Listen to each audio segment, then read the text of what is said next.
Good afternoon and welcome to another ACY Securities Market Review.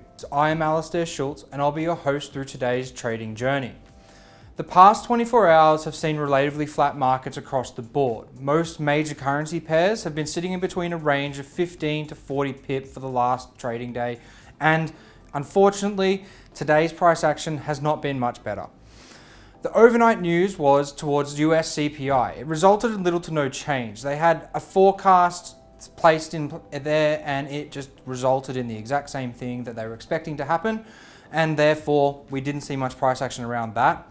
The remainder of this week, however, we have a number of low impact events for the EU and a high impact event for German GDP at about 6 p.m. Australian Eastern Standard Time this evening.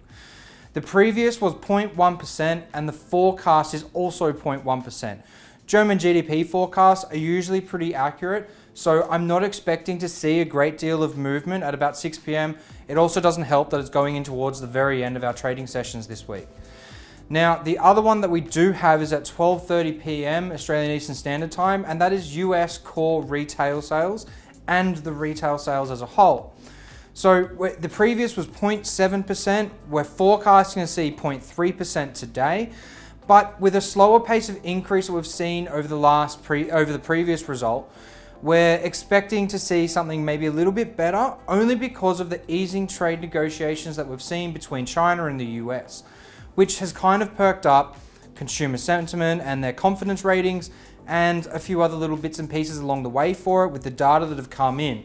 So keep an eye on that one. The news might be a little bit more interesting tonight for it, so you might see some movement around 12:30. If not, I'd be locking up your computers for the evening and going out and having a good night. So some of the questions you might be asking is why we look at core retail sales over normal retail sales. Well, we look at core more than the retail ones because of what's actually put into it. In retail sales, it's a combination of everything in the retail market, including automobiles, which can be very unpredictable. So when we consider the core retail sales, it takes out that 20% of the market, which is made up of automobiles, and it becomes more useful for us to look at, or a better gauge of spending.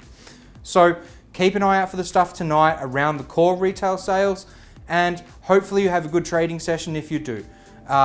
If you would like to talk to me about any of the content we've provided today, you'll feel free to send me a message at talktoal@acy.com, and of course feel free to like and subscribe to our video for more great content from ACY Securities.